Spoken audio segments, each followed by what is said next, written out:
Olá pessoal, não estranhem o novo visual, sou eu mesmo, né, aqui com new look, né, aproveitando a quarentena para, enfim, me animar finalmente a cortar minha barba, coisa que eu não fazia há 10 anos, estava com medo do que eu ia encontrar quando tirasse aqueles pelos do rosto. Bom, vamos lá. Espero que todos vocês estejam bem, né, se protegendo, né, nesse período difícil, no auge dessa terrível pandemia, né, e estudando, né, levando adiante, né, os seus programas de mestrado, doutorado, né, nessas condições emergenciais em que nós estamos. Hoje eu vou falar, né, seguindo o nosso plano de aulas, vou falar sobre os Estados Unidos como o principal ator, o grande protagonista, protagonista número um no cenário geopolítico global da energia. Então, né, vou apresentar o que eu preparei aqui no meu PowerPoint, né, iniciar com alguns elementos centrais, né, que definem, né, a presença dos Estados Unidos no cenário energético global. Os Estados Unidos são o berço da indústria do petróleo, né, desde meados do século XIX. Os Estados Unidos foram, até a década de 1960, o maior produtor mundial de petróleo. Até os anos 50, eles foram também o maior exportador mundial de petróleo, né? E desde sempre, desde o primeiro dia na produção de petróleo até hoje, o maior consumidor mundial desse combustível, né?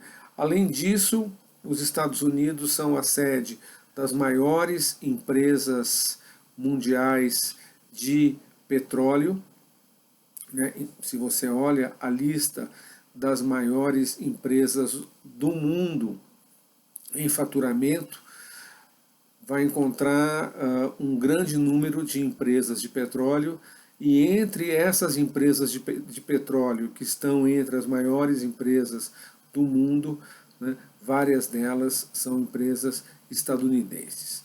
Os Estados Unidos são também o grande líder em tecnologia em todas as áreas na cadeia produtiva do petróleo, né? E na atualidade, os Estados Unidos têm tido a sua posição realçada ao recuperar o seu posto de maior exportador de petróleo e de gás, que ele tem sido nos últimos 3 anos, revertendo a situação de dependência de exportações que vinha marcando, né, a posição dos Estados Unidos nas últimas décadas, no período de 1970 até o final da década de 2000. Existem alguns fatores estruturais que devem ser levados em conta quando se olha para a presença dos Estados Unidos no cenário energético. A posição dos Estados Unidos no campo da energia é condicionada por alguns fatores estruturais. Em primeiro lugar, e o mais importante de tudo, pela posição hegemônica que os Estados Unidos desempenham no sistema capitalista, né, e no sistema internacional ao longo de todo o século XX e início do século XXI. É uma hegemonia que é ao mesmo tempo econômica, militar e ideológica. Já mencionei, os Estados Unidos é sede das maiores empresas transnacionais de energia. Os Estados Unidos têm a sua trajetória econômica e cultural, né, vinculada estreitamente ao fenômeno da motorização, né, a chamada era do automóvel, que marca profundamente o século XX, tanto na economia quanto na cultura, né? Essa era do automóvel tem no seu centro os Estados Unidos.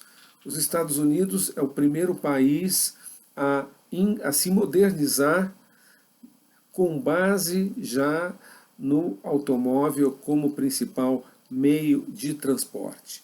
A maioria das cidades nos Estados Unidos, elas surgiram ou cresceram, viraram o que elas são hoje, né, já sob um impacto desse meio de transporte. Ao contrário das cidades europeias, né, que já estavam formadas, já estavam constituídas, quando o transporte a cavalo, as carroças, as carruagens foram substituídas pelos automóveis.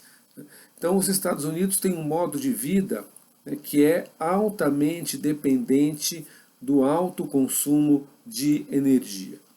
Para vocês terem ideia, né, do volume de energia que é consumido pelo americano médio, pela sociedade americana, basta dizer que os Estados Unidos, com apenas 5% da população mundial, são responsáveis por 20% do consumo total de energia. Né? Ou seja, os Estados Unidos consomem 4 vezes mais, né, do que eles consumiriam se o consumo de energia fosse distribuído de uma forma igualitária pelo planeta, na proporção que cada país detém da população mundial. Ou seja, uma situação energética muito desigual, né? E essa desigualdade ela é gritante no caso dos Estados Unidos. Eu vou passar para vocês no PowerPoint um link, eu não tenho como reproduzir aqui, que mostra de uma forma literalmente gráfica, né, o momento favorável que os Estados Unidos desfrutam no campo da energia, com a reversão da situação de declínio na produção energética que eles tiveram ao longo de décadas e reversão da dependência, né, daquele país das importações de petróleo. Vocês, quando receberem o arquivo com essa aula, vão encontrar ali um link que tenha o gráfico, né, da produção de petróleo de ano a ano, né? Vocês vão encontrar ali, eu chamo a atenção para vocês para o ano de 2005. Em 2005 é quando os Estados Unidos apresentam o seu nível de produção mais baixo, né, desde o final da Segunda Guerra Mundial, que é 4 milhões de barris de petróleo por dia.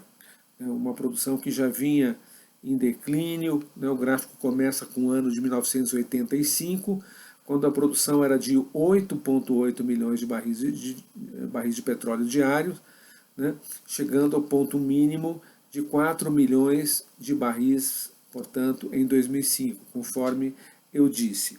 Então, essa produção ela permanece baixa ao longo de toda a primeira década dos anos 2000, e no final de 2011 começa a subir. É uma subida muito forte, muito acentuada, puxada pela chamada revolução do shale, né, ou seja, o gás e o petróleo do xisto, né, atingindo um ponto máximo em março de 2020, muito recentemente, portanto, com 13 milhões de barris de petróleo diários. Atualmente, os Estados Unidos só importam 3% do seu consumo de petróleo. Em 2005, eles importavam 60% do seu consumo de petróleo, né? Ou seja, né, os Estados Unidos eliminaram aquilo que alguns especialistas chamavam de o calcanhar de Aquiles do império. né? Nos anos 90, com o final da Guerra Fria, os Estados Unidos se tornam a única superpotência no mundo. Era uma posição de supremacia dos Estados Unidos na economia, né, no plano militar, no plano tecnológico, no plano cultural, em todas as esferas de poder que se possa imaginar, porém, né, a energia era apontada justamente como o calcanhar de Aquiles daquele gigante, né, o ponto vulnerável, né, do poderio dos Estados Unidos, né, que para manter a sua economia e o seu aparelho militar em funcionamento dependiam da importação de enormes volumes de energia, né, de vários outros países, inclusive países politicamente instáveis, né, países que não estavam exatamente sob o controle, né, político dos Estados Unidos. Essa situação, nos últimos anos, ela foi revertida com um aumento dramático na produção de petróleo e de gás, né, dentro do território dos Estados Unidos. Falando um pouco sobre a história, né, alguns elementos históricos, né, da presença dos Estados Unidos no campo da energia, né, vale a pena ressaltar que ao longo da maior parte do século XX, os Estados Unidos exerceram um domínio praticamente absoluto da indústria petrolífera global, né, portanto, né, no cenário de energia. Essa posição de hegemonia dos Estados Unidos ela é quebrada em 1973 pelo choque do petróleo. Choque do petróleo, que eu não vou expor aqui para não desviar muito do assunto, né? A alta brutal dos preços do petróleo deflagrada a partir de uma decisão da OPEP, da Organização dos Países Exportadores de Petróleo, né? uma organização ostensivamente, abertamente contrária aos interesses dos Estados Unidos e das grandes potências capitalistas no cenário petrolífero global. A partir do choque do petróleo, ocorrem várias perdas do ponto de vista dos Estados Unidos. Existe uma perda do controle das reservas mundiais de petróleo, a partir da nacionalização do petróleo, essa fonte de energia, nacionalização que ocorre num intervalo de poucos anos, na primeira metade dos anos 70, em praticamente todos os grandes países produtores, especialmente no Oriente Médio, mas também na Venezuela e em outras partes do mundo. Essas nacionalizações, elas transferem o controle das reservas de petróleo das grandes empresas transnacionais, né, empresas estadunidenses e europeias, para empresas estatais de petróleo, né, pertencentes aos próprios países produtores, aos próprios países donos dessas reservas. De tal maneira que, para se ter uma ideia do que foi essa transferência, no final da década de 2000, 80% das reservas globais de petróleo estavam nas mãos de empresas estatais. Para a gente ter uma comparação, né, no final da década de 60, o quadro era exatamente o oposto. As empresas estatais, elas possuíam apenas 20% das reservas e os outros 80% eram propriedade das empresas transnacionais. Né? Mas não foi só isso o que o choque do petróleo representou, né, para os Estados Unidos, para os países aliados e as empresas a eles ligados. Né? Houve uma perda do controle dos preços. Né?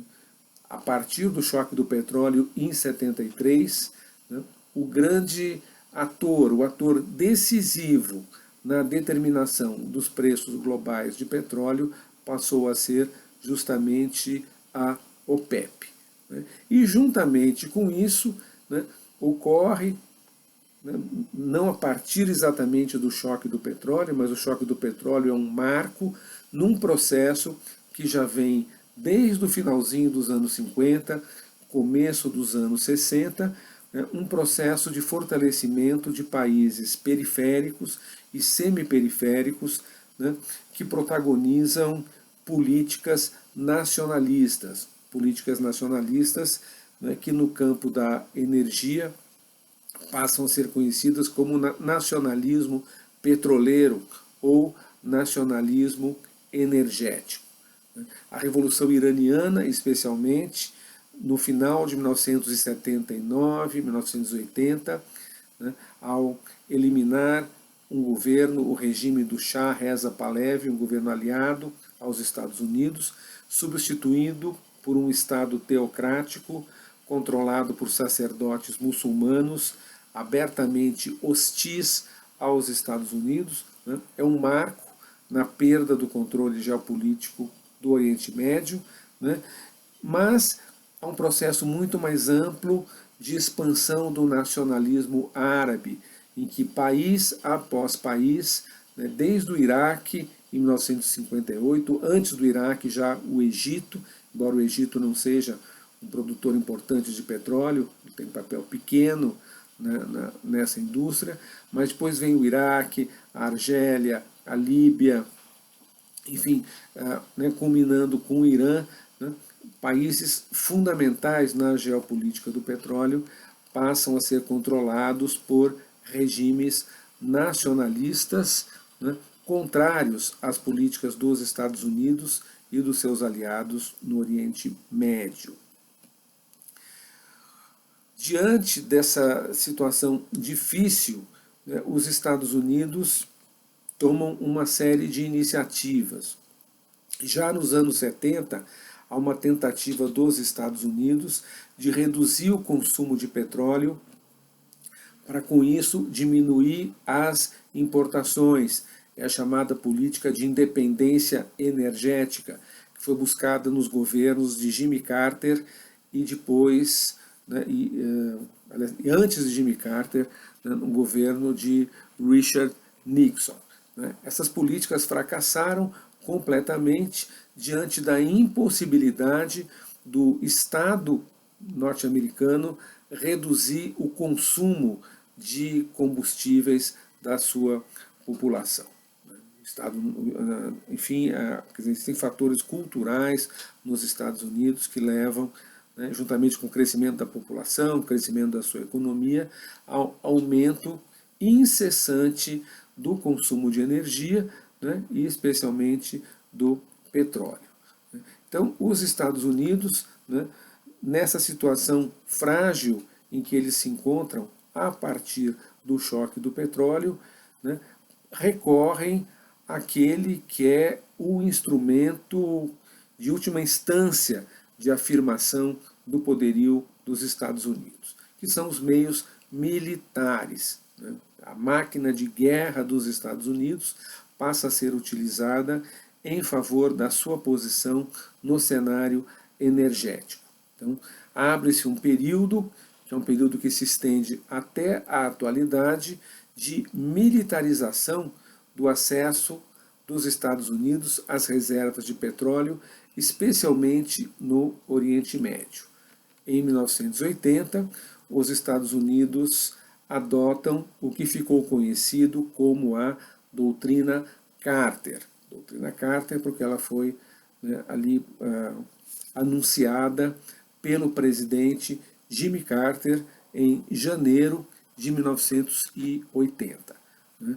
Num evento que acontece todos os anos, o presidente dos Estados Unidos vai ao Congresso, que se reúne, né, e o presidente anuncia quais são as prioridades da Casa Branca, do executivo estadunidense para o ano, né, que está começando. Nesse discurso, Jimmy Carter afirmou a uma certa altura: qualquer tentativa de uma força externa de obter o controle da região do Golfo Pérsico será considerada um ataque aos interesses vitais dos Estados Unidos e repelida por todos os meios, inclusive a força militar. Ou seja, na prática, os Estados Unidos estendem a sua soberania, né, até o Golfo Pérsico, né, o petróleo dos países daquela região passam a ser considerados, né, algo vital para os interesses dos Estados Unidos, e os Estados Unidos se arrogam o direito de utilizar a força das armas diante de qualquer decisão, de qualquer iniciativa, de qualquer ato que signifique uma restrição, né, do acesso dos Estados Unidos e dos seus aliados ao petróleo do Oriente Médio. A soberania daqueles países, evidentemente, é completamente ignorada. O que vale ali são os interesses e a força militar dos Estados Unidos. Essa é a doutrina Carter, né, da qual pouco se fala, mas que na prática continua valendo até os dias de hoje. Vamos então aqui em frente. Na prática, né, o que significou a doutrina Carter? O esforço dos Estados Unidos de controlar, né, o acesso ao petróleo do Oriente Médio por meios militares. Como isso aconteceu? Em primeiro lugar, com a instalação de bases militares. Hoje são dezenas de bases dos Estados Unidos espalhadas por todo o Oriente Médio. Até o final da década de 70, eram pouquíssimas as bases, né, especialmente na Arábia Saudita. Hoje tem base militar para todo lado, naquela parte do mundo. Né. Além disso, os Estados Unidos passam a reforçar a capacidade militar de certos aliados chaves na região do Oriente Médio, em primeiro lugar Israel, né, e também alguns países árabes considerados os mais confiáveis do ponto de vista dos Estados Unidos, em especial o regime monárquico da Arábia Saudita. Né? E, a partir de então, inicia-se uma era, que nós vivemos até hoje, de intervencionismo militar constante e crescente dos Estados Unidos no Oriente Médio. Esse intervencionismo ele começa de uma forma disfarçada, com o apoio ao Iraque na guerra contra o Irã, a guerra Irã-Iraque, que dura 8 anos, de 80 a 88, um envolvimento não oficial, né, mas apoio militar, apoio financeiro e algumas ações pontuais da Força Aérea e da Marinha dos Estados Unidos em apoio ao Iraque contra o Irã. Né. Em seguida, já no início da década de 90, essa participação militar ela já não é mais disfarçada, ela já é aberta, ostensiva, como ocorre na Primeira Guerra do Golfo, em 1990 e 91, que foi a primeira guerra na história travada explicitamente, claramente, né, em função da defesa de interesses dos Estados Unidos na área do petróleo. É quando os Estados Unidos comandam uma coligação internacional que reverte a invasão do Kuwait pelo Iraque, o Iraque governado na época pelo famoso e infame Saddam Hussein. A partir dessa primeira guerra do Iraque, a presença militar dos Estados Unidos naquela região, na região do Golfo Pérsico, ela vai se tornando cada vez maior. Os Estados Unidos exercem uma forte pressão militar contra o Iraque, com bombardeios e sanções econômicas na década de 90. Há também uma pressão econômica contra o Irã, né, que também é alvo de sanções econômicas. Né. Em 2003, há uma nova guerra contra o Iraque, que aí é invadido pelos Estados Unidos, é ocupado, né, iniciando-se uma situação de conflito militar e de presença militar dos Estados Unidos no Iraque, que se estende até a atualidade. Na década seguinte, né, nessa última década, né, novos alvos se somam, né, no Oriente Médio, novos alvos dos Estados Unidos. A derrubada do governo do Gaddafi na Líbia, uma intervenção militar da OTAN. Os Estados Unidos não participam diretamente, mas estão por trás e agem através dos seus aliados europeus, né? Especificamente o Reino Unido e a França. O assédio ao Irã continua até a atualidade, o Irã é alvo de fortíssimas sanções dos Estados Unidos, né? E assistimos recentemente também à intervenção militar dos Estados Unidos na Síria, que não chegou a ser uma intervenção completa, uma invasão, né? Mas esteve a um passo disso. Né? Por trás de todas essas guerras, de todas essas intervenções, né, há sempre a questão do petróleo. Né? Não é por acaso, evidentemente, que o Oriente Médio é esse caldeirão de conflitos. Conflitos que têm, evidentemente, as suas raízes internas, mas que não teriam a dimensão que tem, nem ocorreriam, né, uma quantidade tão grande se não houvessem interesses externos muito fortes lá presentes, especialmente interesse no controle do petróleo daquela região, né, e um interesse impulsionado, sobretudo, pelos Estados Unidos.